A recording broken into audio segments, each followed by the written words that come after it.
Ganti.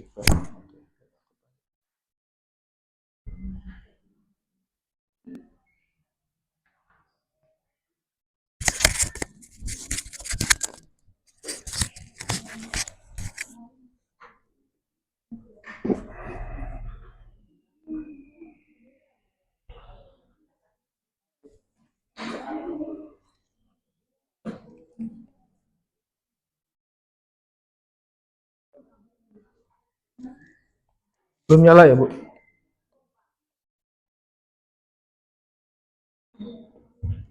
Cek, cek.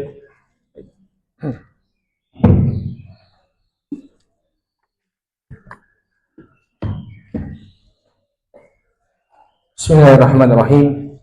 Innal hamdalillah nahmaduhu wa nasta'inuhu wa nastaghfiruh wa na'udzu billahi min shururi anfusina wa min sayyiati a'malina. May yahdihillahu fala mudilla lahu wa may yudlil fala hadiya lahu. Ashhadu an la ilaha illallah wahdahu la syarika lahu wa ashhadu anna Muhammadan abduhu wa rasuluh. Allahumma salli wa sallim ala nabiyyina Muhammad wa ala alihi wa sahbihi wa man ittaba'a hudahu ila yaumiddin, amma ba'd. Ibu-ibu yang semoga dirahmati oleh Allah, Assalamualaikum warahmatullahi wabarakatuh. Silakan, Bu.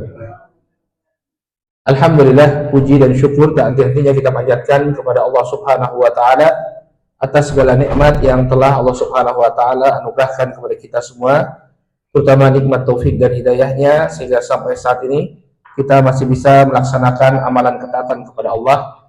Mudah-mudahan Allah Subhanahu wa taala menganugerahkan keistiqomahan sampai akhir kehidupan kita.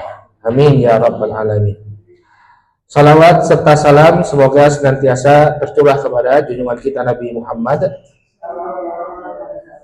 kepada keluarga, para sahabat dan pengikut beliau hingga akhir zaman. Ibu-ibu yang dirahmati oleh Allah, insya Allah di kesempatan pagi hari ini kita akan kembali melanjutkan pelajaran kita membahas kitab Fikih Sunnah.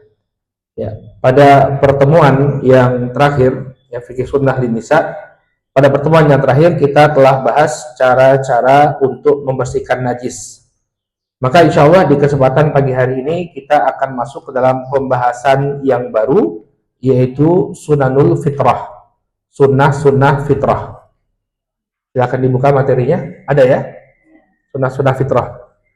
Qala al-maqsudu bi sunanil fitrah sunanul anbiya salawatullah wassalamuhu alaihim. Yang dimaksud dengan sunnah fitrah di sini adalah sunnah-sunnahnya para nabi, ya, semoga Allah Subhanahu wa taala menganugerahkan salawat dan salam atas mereka. Jadi maksudnya dari zaman dahulu, dari zaman para nabi, sunnah fitrah ini ya sudah dilakukan. Ya, dari berbagai syariat-syariat yang dibawa oleh para nabi, ya, itu sunnah-sunnah fitrah ini dijaga. Wakilah hiyad-din. Dan disebutkan juga bahwa sunnah fitrah ini maksudnya adalah agama, bagian dari agama. Bagaimana yang dinukilkan dari An-Nawawi rahimahullahu ta'ala. Jadi sunnah fitrah ini adalah bagian agama yang perlu dijaga oleh setiap hamba. Nah, kemudian apa sunnah fitrah itu? Yang disebutkan dalam hadis dari Abu Hurairah radhiyallahu ta'ala anhu. Hadisnya diriwayatkan oleh Al-Bukhari dan Muslim. Qala Rasul sallallahu alaihi wasallam, Rasul sallallahu alaihi wasallam bersabda, al-fitratu khamsun. Fitrah itu ada 5. Yang pertama adalah al-khitan. Ya, khitan. Nanti kita akan jelaskan dengan detail, ya, hukum-hukum yang berkaitan dengan khitan. Yang pertama adalah al-khitan. Kemudian yang kedua wal istihdad. Istihdad ini mencukur bulu kemaluan. Istihdad artinya mencukur bulu kemaluan.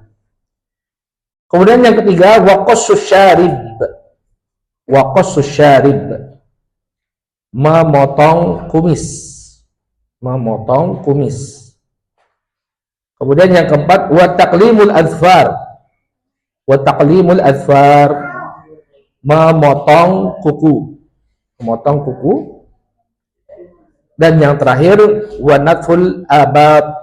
Wanatful abab yaitu mencabut bulu ketiak. bulu ketiak itu dicabut ya, bukan dicukur. Tapi banyak yang nggak sanggup. Ya nanti kita jelaskan bagaimana hukumnya. Jadi ini kelima ya sunnah fitrah. Yang pertama adalah berkhitan, kemudian yang kedua istihdad, yang mencukur bulu kemaluan, yang ketiga memotong kumis, yang keempat ya memotong kuku, dan yang kelima mencabut bulu ketiak. Sekarang kita mulai ke pembahasan yang pertama, al-khitan. Ya. Nah, khitan ini secara bahasa artinya adalah al-qata'. Al-qata' itu artinya memotong. Khitan itu memotong. Dan para ulama menyebutkan hukumnya wajib bagi laki-laki, sunnah bagi wanita. Mustahab hukumnya bagi wanita untuk dikhitan. Disebutkan oleh Al-Imam Ibnu Qudamah rahimahullahu ta'ala, fa'ammal khitanu fawajibun ala rijal. Kata Imam Ibnu Qudamah Al-Maqdisi dalam Al-Mughni, maka hukum khitan itu wajib bagi laki-laki. Wa makramatun fi haqqin nisa wa laysa biwajib alaihinna. Dan dia pemuliaan bagi wanita dan bukan diwajibkan atas mereka. Tidak diwajibkan atas mereka. Jadi kalau laki-laki itu wajib untuk dikhitan. Sebelum mereka baligh ya, mereka wajib untuk dikhitan. Adapun bagi wanita maka disyariatkan pula, cuma tidak sampai hukumnya wajib. Wa hadza qaulu katsirin minal ulama. Kemudian kata Al-Imam Ibnu Qudamah, ini merupakan pendapat mayoritas para ulama, ya, katsir min ahli ilm. Ya, banyak dari para ulama. Jadi para ulama ya berpendapat wanita itu tidak wajib untuk dikhitan. Ya. Dalilnya bahwa wanita itu juga dikhitan ketika Nabi Shallallahu Alaihi Wasallam berbicara tentang wajibnya mandi saat orang berhubungan suami istri, yaitu beliau menggunakan istilah khitan. Dari Abu Hurairah radhiyallahu taala Nabi mengatakan, idza jalasa baina syu'abihal arba tsumma jahadaha faqad wajaba al-ghusl. Ya, muttafaqun alaih. Nah, Nabi sallallahu alaihi wasallam atau mengatakan idza jalasa baina syu'abihal arba wa massal khitan al-khitan.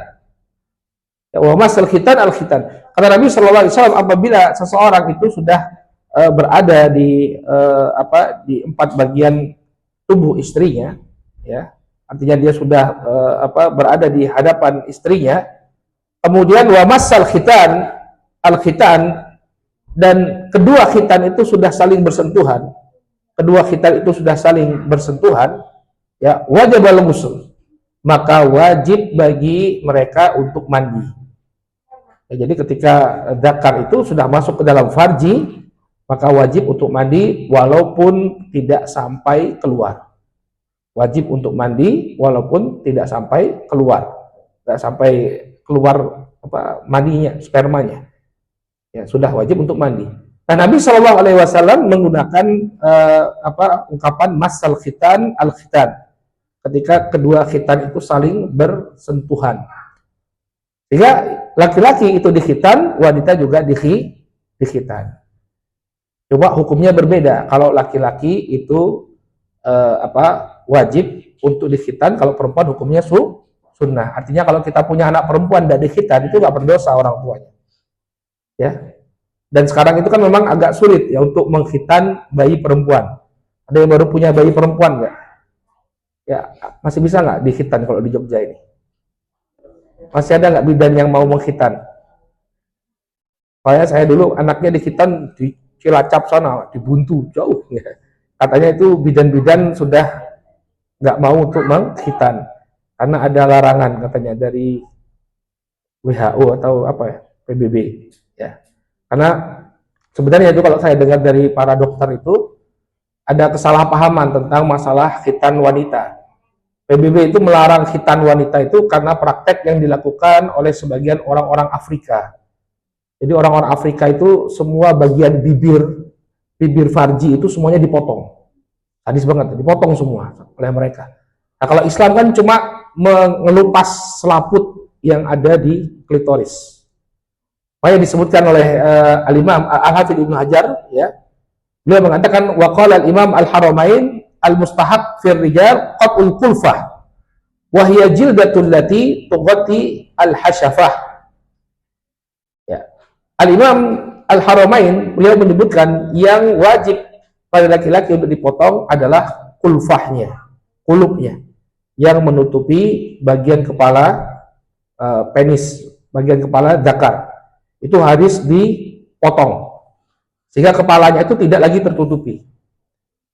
Nah, hikmahnya itu selain kebersihan juga kesehatan, ya.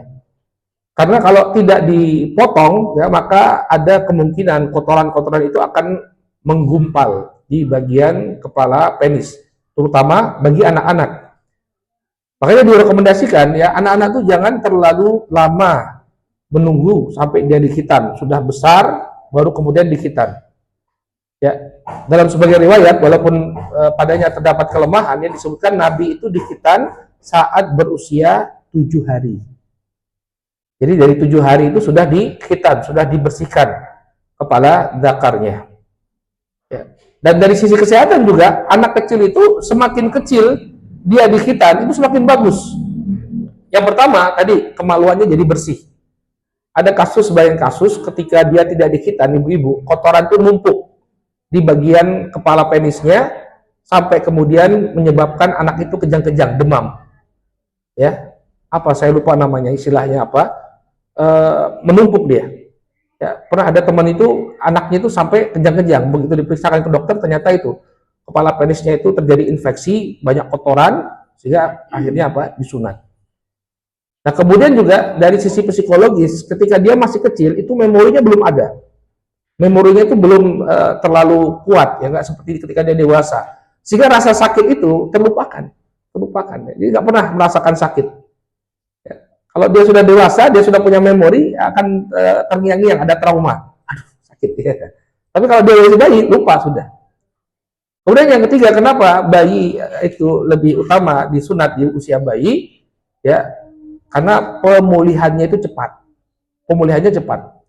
Ya, paling 1 hari saja ibu-ibu repot, rewel anak itu, ya, ketika misalnya sore disunat, malamnya rewel, besok pagi udah biasa, ya, karena bayi itu memang usia bayi itu pemulihannya sangat cepat, maka disunahkan untuk mengkhitan anak-anak bayi, ya, di usia bayi mereka, jangan nunggu sampai mereka dewasa. Qala hatta la yabqa minal jildati syai'un mutadal, ya, mutadal, sampai kemudian tidak tersisa lagi kulit yang menggantung di kepala zakarnya. Jadi tidak lagi tersisa. Nah, itu sebagian orang ada yang direvisi. Ya, menurut pengakuan sebagian dokter itu ada yang direvisi. Kenapa? Tidak sempurna memotong kulitnya, sehingga masih ada yang menutupi kepala zakar. Maka ini bagi laki-laki, ya, dia dipotong, ya, sampai tidak ada lagi kulit yang menutupi kepala zakar. Adapun bagi wanita disebutkan oleh Al-Imam Al-Mawardi, ya, ini juga dinukil oleh Al-Hafidz dalam Fathul Bari, ya, beliau mengatakan khitanuha qat'u jildah, ya, takunu fi a'la farjiha fawqa madkhalidz zakar. Adapun khitan bagi wanita, ini enggak ada ya di kitab, ya, saya nukilkan dari dari tempat yang lain. Kata Imam Al-Mawardi, ya, adapun khitan bagi wanita adalah memotong kulit, ya, sesuatu yang ada di atas farji wanita, di atas tempat masuknya zakar. Jadi di bawah lubang, di atas lubang farjinya itu ada daging yang menonjol, maka ini kulitnya dipotong. Kulitnya dipotong. Jadi dia ditoreh sama seperti laki-laki, cuma bentuknya saja jauh lebih kecil. Kan nawah, ya, yakni seperti biji bentuknya, aukaurkidik, atau seperti jengger ayam, ya.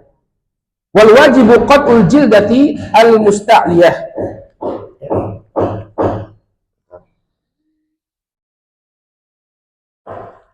dan juga wajib memotong, ya, kulitnya yang dipotong, ya.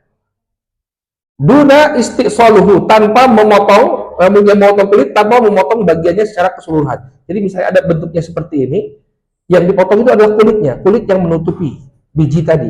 Bukan kemudian bijinya yang dipotong. Praktek yang di Afrika itu bijinya dipotong. Bijinya yang dipotong. Ya, maka ini kekeliruan. Yang dipotong itu adalah bagian kulit yang menutupi biji tersebut. Ya. Nah, praktek di masa para sahabat, ya, kata Anas bin Malik, ya, Nabi SAW mengatakan kepada Ummu Atiyah, ya, apabila engkau berkhitan, maka biarkanlah, jangan dipotong semuanya. Ya, jangan dipotong semuanya. Jadi yang dipotong itu hanya bagian kulitnya saja.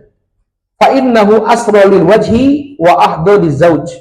Karena dia bisa membuat ceria, berseri-seri wanita tersebut, dan dia lebih disenangi oleh suaminya saat kulit itu dibuang, ya. Jadi tidak kemudian dibuang sampai habis. Ya, sampai habis. Ini praktek khitan bagi para wanita. Ini sunnah atau sunnah fitrah yang pertama, yaitu al-khitan.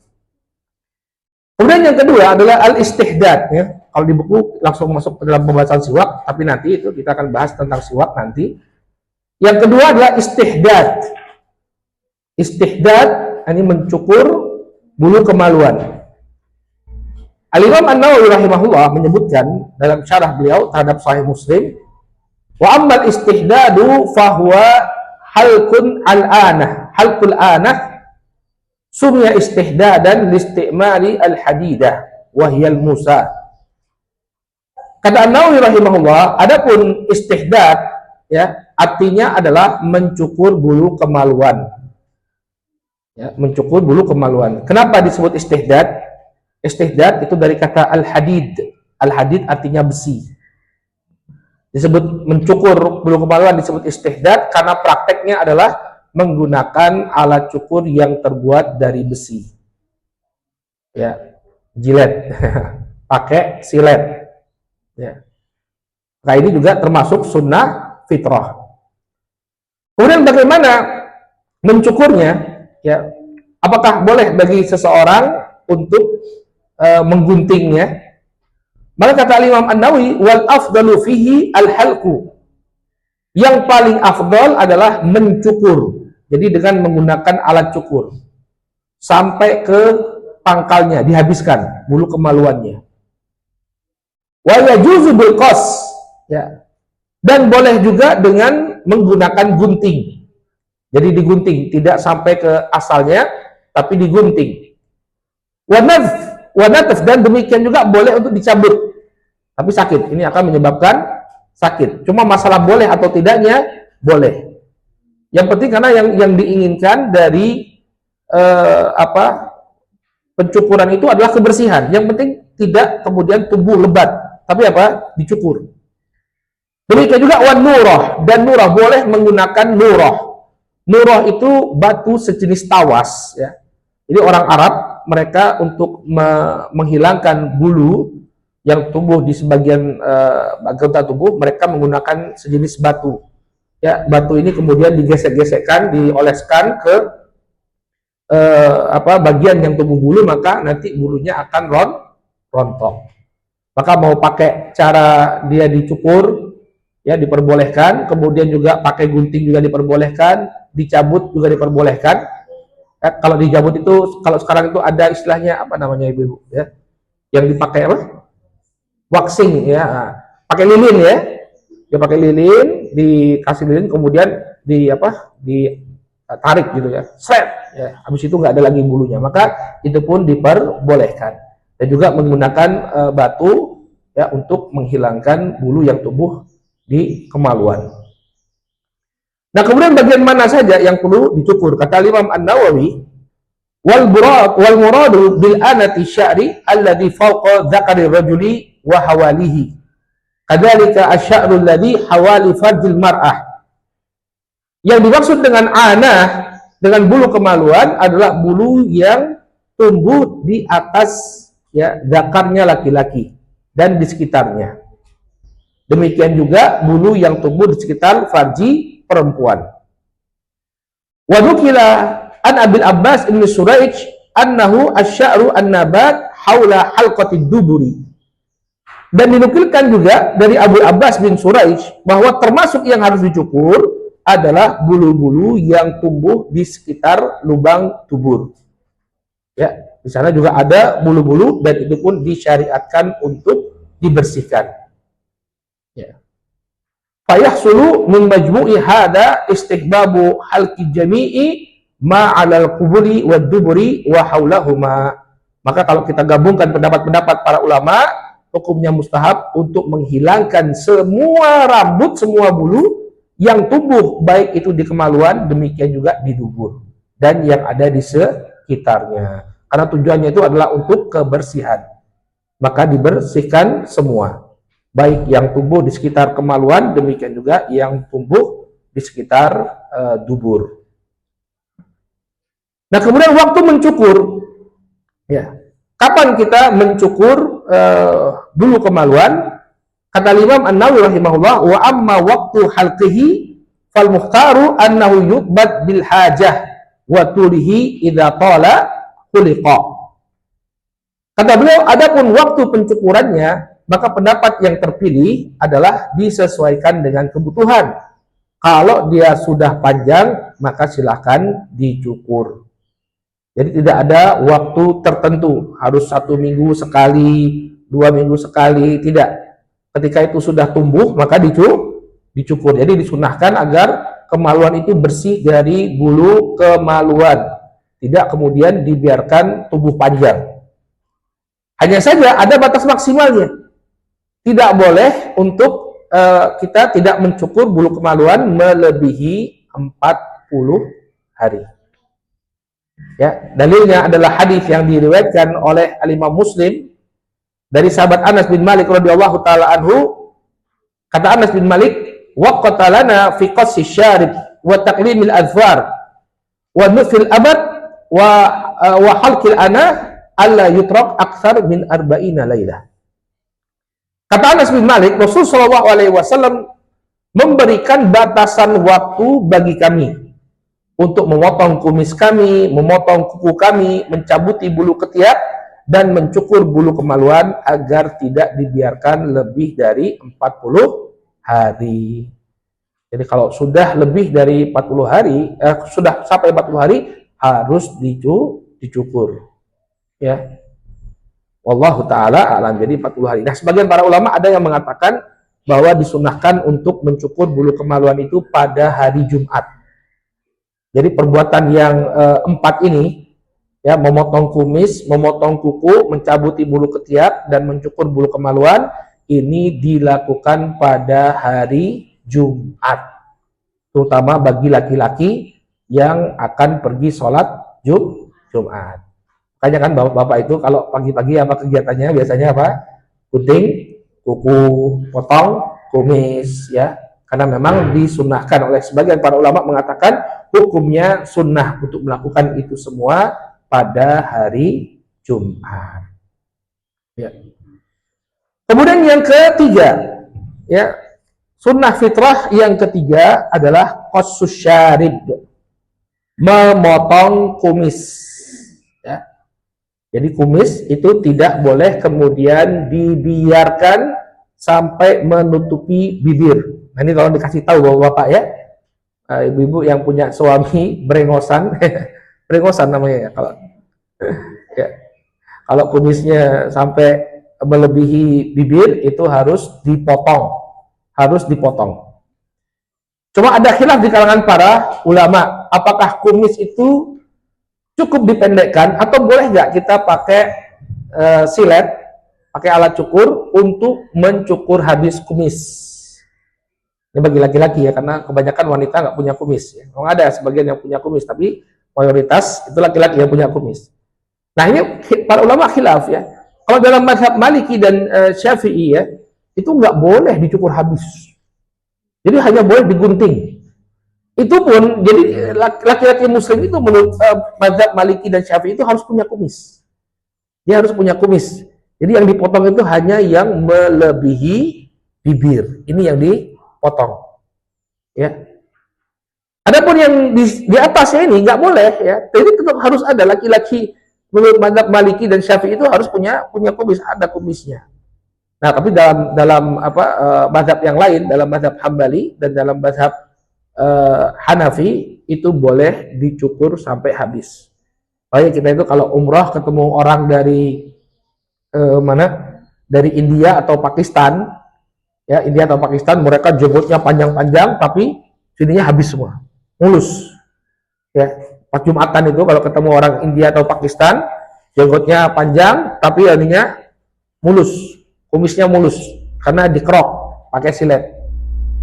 Ya, maka ini ada khilaf di kalangan para ulama. Kalau Maliki paling keras itu, Maliki nggak boleh ya. Imam Malik itu bahkan tidak menerima persaksian orang yang mencukur habis kumisnya, tapi cukup digunting saja bagian yang melebihi bibir. Tapi pendapat yang kuat insya Allah ya disebutkan oleh Al-Imam An-Nawawi, beliau menukilkan dari Imam Ahmad bin Hambal, ya kata Imam Ahmad, in haffahu fala ba'sa wa in qassahu fala ba'sa. Kalau dia mau cukur habis kumisnya maka yang demikian tidak mengapa, kalau mau dipendekkan juga tidak mengapa, ya. Karena perintahnya Nabi SAW itu ada pakai kata haf. Haf itu artinya mencukur habis. Ya, dan inti dari perintah ini adalah agar kita itu tidak terganggu ketika makan, ya, sampai kemudian nasinya nyangkut-nyangkut di kumisnya, ya, karena terlalu dekat kumisnya dengan bibir, maka dipotong. Mau dipotong pakai gunting, demikian juga mau dicukur pakai alat cukur, yang demikian tidak mengapa. Baik. Kemudian sunnah yang keempat adalah memotong kuku, ya. Taklim al-adfar, ya. Maka sama seperti yang lain, ya, dia disesuaikan dengan panjangnya. Jadi kalau kuku itu sudah panjang, maka dipotong. Ya. Oleh karena itu kita agak heran juga kalau ada tokoh agama, ya, tiba-tiba pelihara kuku. Ya, ini nggak sesuai sunnah, ya. Saya pernah ada acara nikahan, terus ada korek santri baca Quran dulu sebelum akad nikah, itu kukunya panjang, dipelihara. Nah, ini bukan ciri orang yang iltizam terhadap agama. Orang yang iltizam terhadap agama itu dipotong, kukunya bersih. Ya, kukunya bersih. Nah, ibu-ibu juga, ya, jangan kemudian dipanjangin kukunya, ya, sampai kayak harimau, panjang sekali, ya, sampai kemudian ya ada yang sampai melengkung-lengkung begitu, ya, enggak, ya, tapi dipotong. Ya. Kata Imam An-Nawawi, wa amma taukid fi taklimi adfar fahuwa mu'tabarun bituliha. Adapun memotong kuku maka dilihat dari panjangnya kuku tersebut. Dan hikmahnya sangat banyak, ya, potong kuku, ya. Kuku kita lebih bersih. Ya, makan pakai tangan itu aman. Kalau kukunya panjang, ya, ini ada kemungkinan masuknya kotoran di belakang kuku. Apalagi kalau dia kena tanah, ya, bisa masuk telur cacing, masuk ke dalam tubuhnya bersama makanan. Ini bahaya. Bisa menyebabkan penyakit cacing. Makanya anak-anak kita itu periksa tuh kuku. Saya nggak tahu di sekolah itu masih ada aturan kuku nggak, ya. Kalau kita dulu waktu SD keras sekali, ya. Kalau nggak dipotong kukunya itu dipukul pakai instar untuk menjaga agar nggak cacingan. Zaman dulu banyak yang cacingan. Kalau sekarang mungkin udah nggak cacingan, malah obesitas sekarang, ya. Kalau dulu anak-anak kurus-kurus, ya, kurus-kurus tapi perutnya buncit gitu, ya, cacingan. Kalau sekarang udah badannya gede-gede semua, ya, kelebihan gizi, ya. Ya. Nah, disunahkan juga agar kita bersihkan kuku tadi dengan memotongnya. Famata qalat, ya, qallamaha, ketika kuku itu sudah panjang maka hendaknya dia potong. Wa yahtalifu dzalika bi ikhtilafi al-ashkhash wal ahwal, dan perbedaan ini tergantung dengan perbedaan orangnya. Ada orang yang cepat sekali kukunya itu tumbuh, ya, cepat sekali, sebelum 1 minggu kukunya itu sudah tumbuh panjang.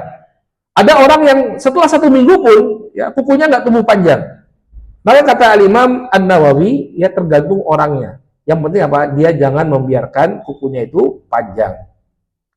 Wa kadzalika wa kada ad-dhabitu fil qassi syarib, ya, wa natfil ibti wa khalqil anah. Demikian juga ketentuannya berlaku untuk pemotongan kumis, demikian juga untuk mencabut bulu ketiak dan juga mencukur bulu kemaluan Jadi disesuaikan dengan masing-masing. Ya, kalau dia cepat, ya, dalam waktu 3 hari saja sudah panjang kukunya, maka dia potong. Ya kalau masih 1 minggu, 2 minggu belum juga panjang, maka tidak perlu bagi dia untuk memotongnya. Nah kemudian dalam Al-Majmu' An-Nawawi menukilkan, ini penting faedah dari beliau, Nas Syafi'i wal ashab rahimahumullah annahu yustahab taqlimul adfar wal akhli min hadhihi asy-syu'ur yaumal jumu'ah. Ya, dan telah dinaskan oleh Al-Imam Syafi'i dan para ulama Syafi'iyah rahimahumullah bahwa disunnahkan atau disukai untuk memotong kuku ya, dan mencukur rambut-rambut ini ya, mencukur rambut-rambut ini ya pada hari Jumat ya, pada hari Jumat. Nah dari sinilah kita lihat ya kebiasaannya laki-laki, mereka membersihkan ini semua pada hari Jumat ya, agar hari Jumat itu terlihat lebih bersih. Kemudian yang terakhir, jadi mencabut bulu ketiak, ya, natful ibit atau natful abad, ya. Maka disunahkan itu mencabut, ya. Jadi dicabut pakai pinset, ya. Jadi ya udah dicabut. Dan ini dilakukan oleh para ulama zaman dahulu, mereka mencabut bulu ketiak mereka, ya. Nah, bagaimana Ustaz kalau kita tidak mencabut bulu ketiak tapi mencukurnya? Maka disebutkan oleh Al-Imam Ibnu Qudamah rahimahullahu taala, wa natful ibit sunnatun li'annahu minal fitrah. Mencabut bulu ketiak hukumnya sunnah karena dia termasuk dari fitrah. Ya. Wa yabkhushu bitarkihi. Adapun meninggalkannya tumbuh lebat, maka ini merupakan perbuatan fahish. Perbuatan yang buruk, kotor, jorok. Ya, dia biarkan bulu ketiaknya tumbuh. Wa in azala sya'ra bil halqi awin nurah jaza. Dan apabila dia menghilangkan bulu ketiaknya tadi dengan mencukur. Jadi tidak dicabut tapi dicukur. Ya, awin nurah atau menggunakan nurah. Nurah ini batu kapur, ya. Hajarun al-qals, ya, ma akhlatin wa yustakhdam li izalati syar. Kata para ulama, yang disebut sebagai nurah itu adalah batu kapur yang campurannya digunakan untuk menghilangkan bulu. Jadi nggak tahu bagaimana caranya, digesek mungkin atau dia jadi seperti lembaran, lama-lama jadi lembaran kemudian ditarik. Saya kurang paham bagaimana cara menghilangkannya. Ya, intinya bagaimanapun cara yang dilakukan, yang penting bulunya hilang. Ya, mau itu dicabut satu-satu, ya, atau dengan menggunakan alat cukur, atau tadi pakai wax, ya, dia pakaikan cairan lilin, kemudian ditarik. Ya. Kemudian yang mana yang lebih afdal? Wa natfuhu afdal limuwafaqatihi al-khabar. Adapun yang paling afdal adalah dengan mencabutnya pakai pinset, itu yang paling afdal. Kenapa? Limuwafaqatihi al-khabar. Karena sesuai dengan nasnya hadis. Kalau kita lihat hadisnya, coba baca hadisnya tadi, natful abad, mencabut bulu ketiak. Jadi bulu ketiak itu dicabut. Ya, dicabut, tidak kemudian cukur. Maka kata Al-Imam Ibnu Qudamah, tentu yang paling afdol adalah yang sesuai dengan nas hadis. Dalam nas hadisnya disebut mencabut, maka mencabutlah yang lebih utama. Faqala Harbun, Imam Al-Harb mengatakan, qultu li Ishaq, aku bertanya kepada Ishaq bin Rahawai, natful ibid ahabbu ilaika au bin nurah.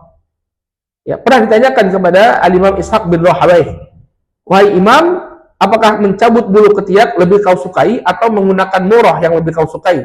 Menggunakan batu tadi, batu kapur untuk menghilangkannya. Qala natfuhu in qadar.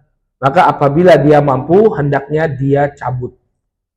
Jadi mencabut bulu ketiak, ya, dengan mencabutnya itu lebih afdal daripada mencukurnya atau menggunakan alat-alat lain. Ya, wallahu taala a'lam.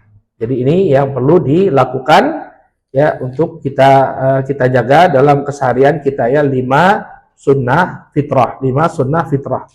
Yang pertama adalah khitan, kemudian yang kedua mencukur bulu kemaluan, kemudian memendekkan kumis, kemudian menggunting kuku, dan yang terakhir adalah mencukur atau mencabut bulu ketiak. Hanya saja ya, perkara-perkara ini tidak diperbolehkan untuk dilakukan dalam satu kondisi. Ya, ini kuis nih. Dalam kondisi apa kita nggak boleh melakukan hal-hal ini? Hah? Dalam keadaan apa? Dalam keadaan ihram. Jadi kalau ingin melakukan ibadah umroh atau haji, kemudian kita mengambil niat dari miqat, maka kita tidak boleh melakukan hal-hal ini. Ya, nggak boleh kemudian mendekkan kumis, nyukur bulu ketiak, nyukur bulu kemaluan, kemudian menggunting kuku sampai kita tahallul. Ya, setelah selesai tawaf, kemudian sa'i, tahallul, baru silakan kita melakukan hal-hal tadi. Tapi selama kita menggunakan pakaian ihram, tidak diperbolehkan. Baik, ini 5 sunnah fitrah. Kemudian kata beliau as-siwak. Ya, yang selanjutnya adalah siwak. Siwak ini juga merupakan sunnah. Kata beliau, wa min sunanil fitrah aidan, kama fi hadithi Aisyah inda Muslim. Maka menggunakan siwak ini merupakan sunnah fitrah juga, sebagaimana yang disebutkan dalam hadisnya Aisyah dalam riwayat Muslim. Jadi siwak itu adalah kayu, saya lupa bawa tadi ya, kayu yang diambil dari pohon arak. Pohon arok itu pohon yang tumbuh di daerah gurun gitu ya. Itu bentuknya seperti pohon apa kalau kita ya, bonsai gitu ya. Jadi dahannya itu tidak besar-besar, cuma sejari seperti ini paling besar. Kemudian dipotong seukuran pensil, lalu ujungnya dilembutkan, lalu dipakai untuk membersihkan gigi. Udah pernah belum lihat orang siwak? Ya. Jadi dia seperti pensil, ujungnya dilembutkan dan rasanya itu pedes. Ya, rasanya pedes ya, mirip mint, ya seperti mint. Kemudian dipakai. Orang zaman dahulu menggunakan itu untuk membersihkan gigi mereka. Dan di sana ada keutamaan, ya, ada banyak sekali penelitian tentang kandungan yang ada di batang siwak. Dan dia memang selain membersihkan secara fisik, ya, ada unsur-unsur dalam kayu siwak itu yang membantu merawat gigi. Makanya kalau ibu lihat sekarang ini banyak pasta gigi dicampur dengan apa? Siwak. Bahkan yang bukan produk Islami, kalau dulu kan siwak F itu ya yang terkenal. Ya, yang sekarang itu yang bukan produk Islami pun sudah mencampurkan siwak pada pasta gigi mereka. Saya nggak tahu ya, kemarin ada namanya merek baru, ya, Barokat. Barokat itu yang punya itu Lion, jadi dia satu pabrik sama Ciptaden, tapi dia keluarkan merek yang menggunakan kayu siwak. Dan banyak lagi yang sudah menggunakan kayu siwak. Nah itu sunnah, ya. Nabi SAW pernah mengatakan as-siwak ya mutahharatun lil fam mardhatun lil rabb. Siwak itu membersihkan mulut dan juga mendatangkan ridho Allah Subhanahu wa taala. Jadi siwak itu banyak sekali keutamaannya, ya. Selain dia menjaga kebersihan mulut seseorang, dia juga bisa mendatangkan ridho Allah Subhanahu wa ta'ala. Nah, kemudian kapan waktu untuk bersiwak? Yang disebutkan oleh Al-Imam An-Nawawi rahimahullah dalam syarah Sahih Muslim, inna siwak mustahabbun fi jami'il awqat. Sesungguhnya bersiwak itu hukumnya sunnah pada setiap waktu. Ya, jadi kalau dia mau beraktivitas sambil jalan dia siwakan, ya. Ketika dia mau mengajarkan ilmu dia bersiwak, ya. Kemudian ketika dia di kendaraannya dia bersiwak, itu mustahab hukumnya. Dapat pahala kalau bersiwak di setiap waktu. Walakin fi khamsati awqat asyaddu istihbaban. Tapi di sana ada 5 waktu di mana siwak itu lebih ditekankan lagi. Ya, istihbabnya atau sunnahnya. Jadi pada asalnya di waktu apapun kita bersiwak itu kita dapat pahala. Coba di sana ada 5 waktu, ya, ada 5 waktu yang semakin ditekankan bagi kita untuk bersiwak. Qala ahaduha indas shalah, sawa'un kana mutatahhar atau mutatahhur bima'in au biturab. Yang pertama adalah sebelum sholat. Baik sholatnya itu dia bersuci dengan menggunakan dengan air, ya, atau dengan dengan tanah, ini dengan tayamum. Sama saja, maksudnya dia berwudu, ya, dia berwudu atau dia bertayamum. Maka disunahkan bagi dia untuk membersihkan mulutnya dengan siwak. Qala atsani indal wudu. Kemudian yang kedua ketika berwudu, ya, ketika dia berwudu. Ats-tsalits inda qiraatil Qur'an. Kemudian yang ketiga sebelum dia membaca Al-Qur'an. Ya, jadi sebelum baca Quran bersiwak terlebih dahulu. Warabi'u indal istithqadi minan naum. Kemudian yang keempat setelah dia bangun dari tidur. Wal khamisu inda taghayyuril fam. Ya. Yang kelima saat aroma mulutnya sudah berubah. Ya. Ya.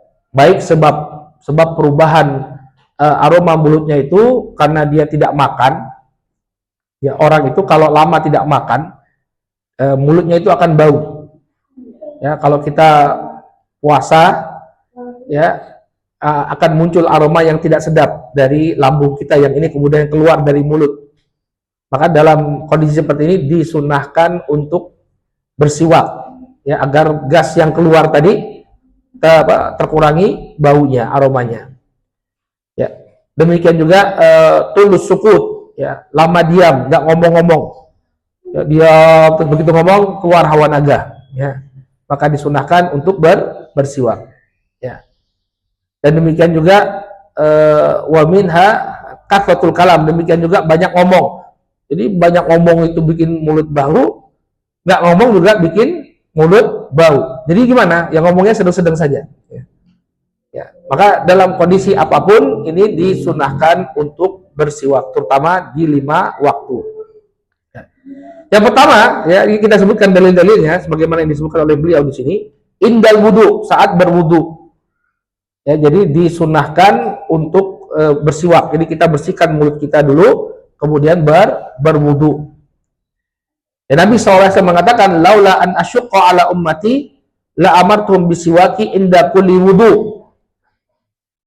Dalam hadis yang diriwayatkan oleh Imam Ahmad, Nabi mengatakan, apabila tidak memberatkan umatku, maka sungguh aku akan perintahkan mereka untuk bersiwak, ya, setiap kali akan wudhu. Nah, di sini dikatakan Nabi, kalau tidak memberatkan umatku, aku akan perintahkan mereka. Artinya bahwa perkara ini sebenarnya diperintahkan, ya, tapi tidak sampai hukumnya wajib. Kenapa? Kalau diwajibkan akan sulit bagi setiap orang untuk bersiwak. Maka sunnah hukumnya. Sebelum berwudu dia bersiwak terlebih dahulu, dia bersihkan, ya, mulutnya, kemudian dia baru berwudu. Kemudian yang kedua disunnahkan ketika indas shalah. Ya. An Abi Hurairah radhiyallahu anhu anna Nabiy sallallahu alaihi wasallam qala. Dari sahabat Abu Hurairah radhiyallahu anhu bahwa Nabi sallallahu alaihi wasallam bersabda, laula an asyqa ala ummati la amartum bisiwak inda kulli shalah. Nabi sallallahu alaihi wasallam mengatakan, apabila tidak memberatkan umatku, maka niscaya aku akan perintahkan mereka untuk bersiwak setiap kali mau sholat. Apa bedanya? Ya, kalau wudhu kan tidak harus sholat. Kadang kita wudhu hanya untuk menjaga diri saja agar senantiasa dalam keadaan wudhu. Ya, maka disunahkan untuk bersiwak. Nah, ini mau sholat, ya, ketika dia mau sholat dia bersiwak terlebih dahulu. Maka kalau kita lihat dulu, ya, orang-orang tua, terutama yang pengajar-pengajar agama, ya, para kiai, para ustadz, yaitu biasanya ada siwak di kantongnya. Yang kita lihat ini juga Raja Salman. Ya, Raja Salman tuh ternyata ngantongin siwak tuh, ya, siwakan terus beliau. Ya, dan ketika mau sholat siwakan dulu, kemudian baru sholat. Ya. Kemudian yang ketiga sebelum membaca Al-Quran.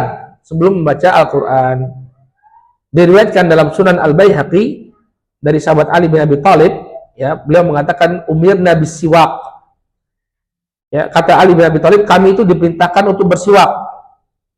Faqala, Nabi SAW mengatakan, innal abda, ya, idza qama yusalli atahul malak faqama khalfahu yastami'ul Qur'an wa yadadu.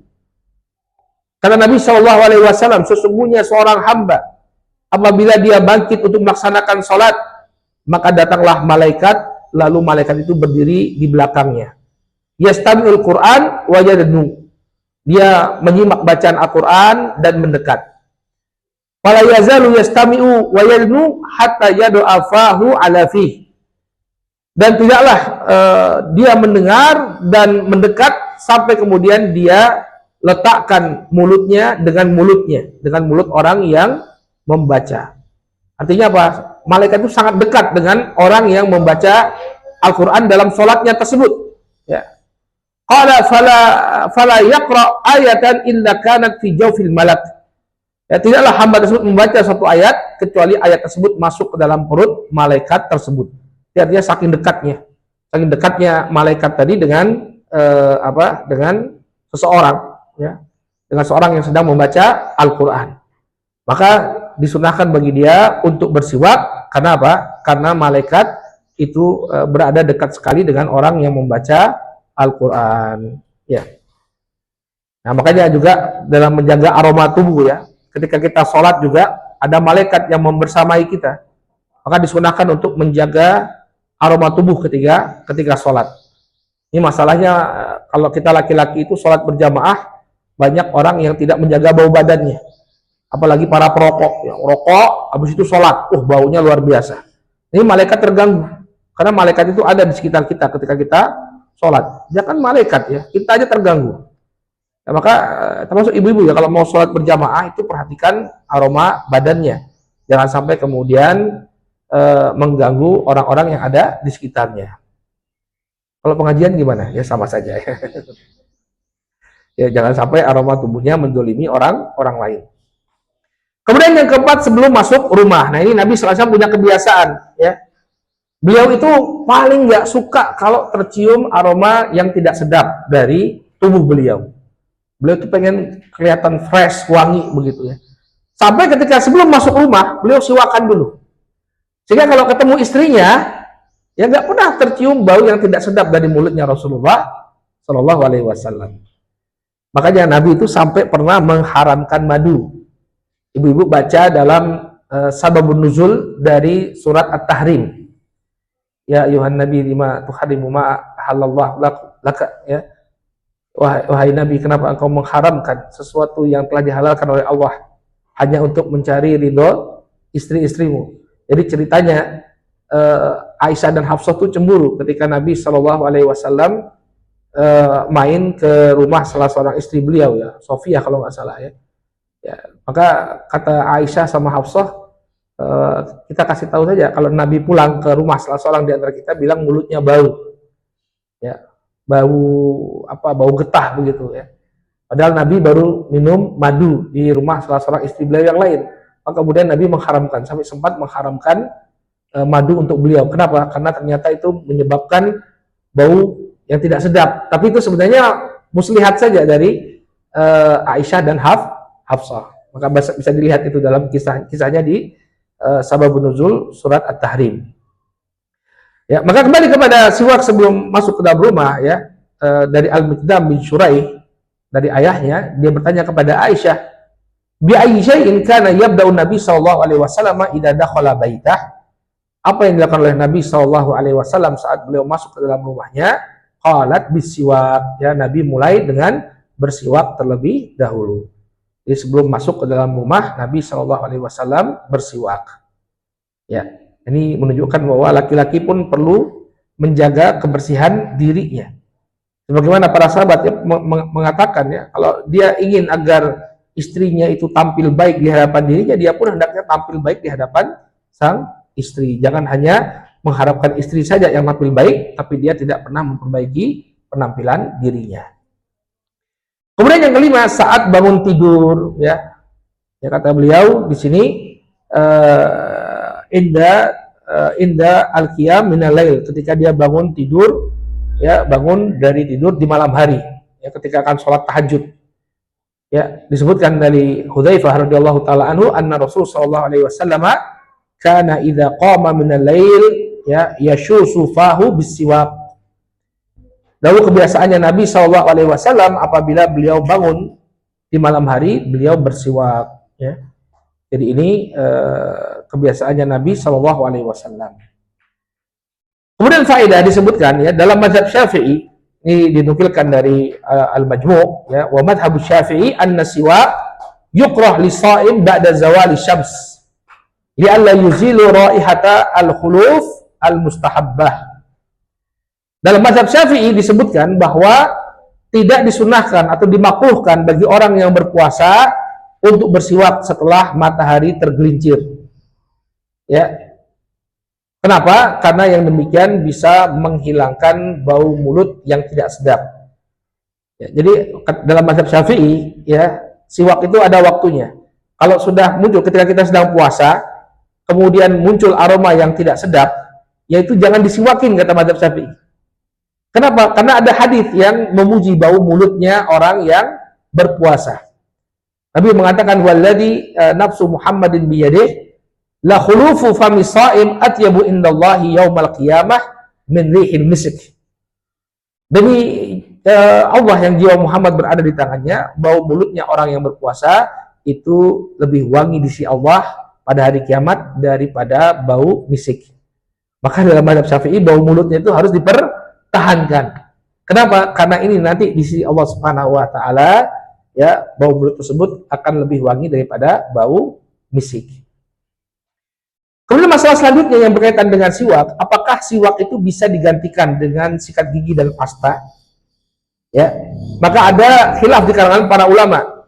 Dalam mazhab Hambali dan mazhab Hanafi, mazhab Abu Hanifah, ya, maka yang namanya siwak ya harus pakai kayu arak, pakai kayu tadi yang dipakai oleh Rasul Shallallahu Alaihi Wasallam.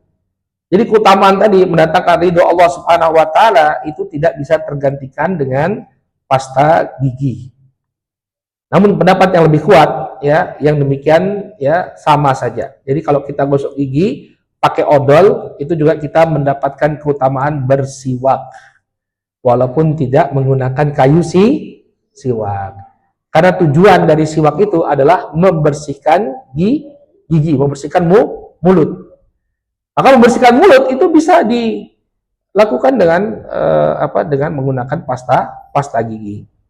Ya, Ibnu Taimiyah mengatakan li'anna siwak innama syuri'a litajibil fam wa tathhirihi wa tandifihi. Disyariatkannya bersiwak itu bukan karena kayunya, tapi karena tujuannya apa? Untuk membersihkan, ya, membersihkan mulut, yang mensucikan mulut, ya, dan membersihkannya. Jadi biar aroma mulutnya tidak bau, kemudian juga mulutnya jadi bersih, ya, giginya juga jadi bersih. Dan itu bisa tercapai dengan apa? Menggunakan odol atau pasta gigi. Maka hukum menggunakan pasta gigi juga sunnah. Karena intinya adalah membersihkan mulut dari aroma yang tidak sedap. Ya. Kalau pakai permen mint itu tercapai juga nggak? Ya, tercapai sebagian. Kenapa? Karena dia tidak membersihkan mulut, tapi hanya apa? Mengubah aroma mulutnya menjadi lebih fresh ya. Misalnya dia makan permen mint itu ya, kemudian dia ngomong sama temennya, yaitu akan mengurangi aroma yang tidak sedap dari mulutnya, walaupun tidak secara sempurna seperti dia gosok gigi. Wallahu taala a'lam bishawab ya. Mungkin ini yang bisa kita sampaikan. Insya Allah kita lanjutkan di pertemuan yang akan datang dengan pembahasan adab qada'il hajah. Adab qada al-hajah ya, adab-adab dalam menunaikan hajat. Baik, wallahu taala a'lamu bishawab. Kita cukupkan dulu sampai di sini.